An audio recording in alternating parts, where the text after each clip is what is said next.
even though you can't see anything in between, even though no matter how closely you look, the space between these magnets will seem to be empty, he said nonetheless there's something real there.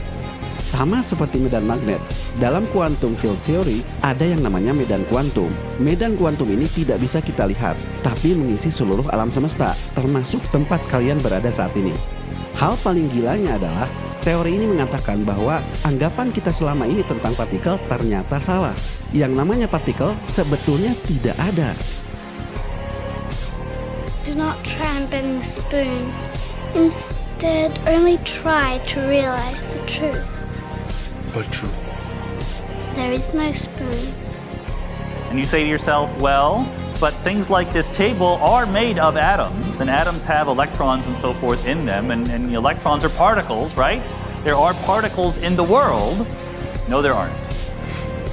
That's the secret that we physicists have never told you, but here I am, I'm going to tell you right now.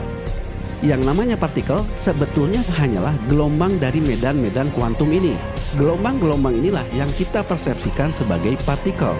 So there is spread everywhere throughout this room something that we call the electron field. I mean, it's like a fluid that fills this room and in fact fills the entire universe. And the ripples of this electron fluid, the ripples of the waves of this fluid, get tied into little bundles of energy by the rules of quantum mechanics, and those bundles of energy are what we call the particle, the electron.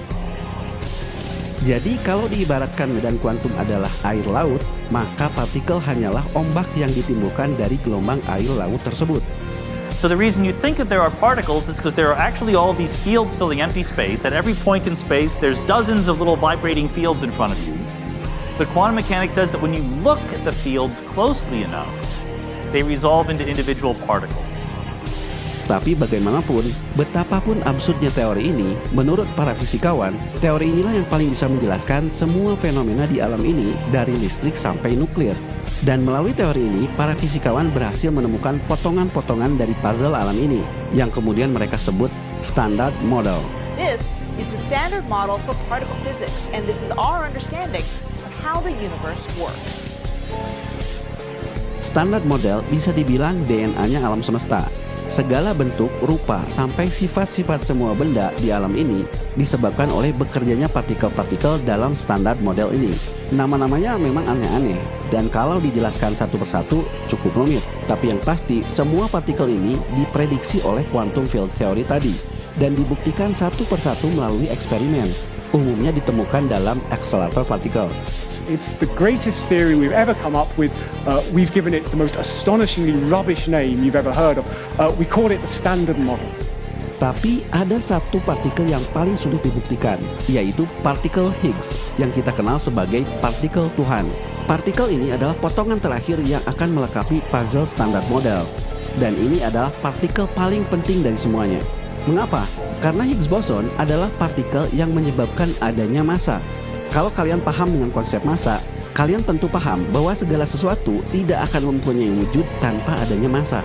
Maka tanpa partikel ini, dunia tidak akan seperti yang kita lihat. It's what gives all matter mass, the thing without which we could not exist. This was the final building block. You know, it was important. It was a really big deal, and it was important for two reasons. The first is that this is what's responsible for what we call mass. Persoalan massa ini menjadi masalah besar dalam fisika partikel. Karena menurut para fisikawan, semua partikel pada dasarnya identik satu sama lain dan tidak mempunyai massa.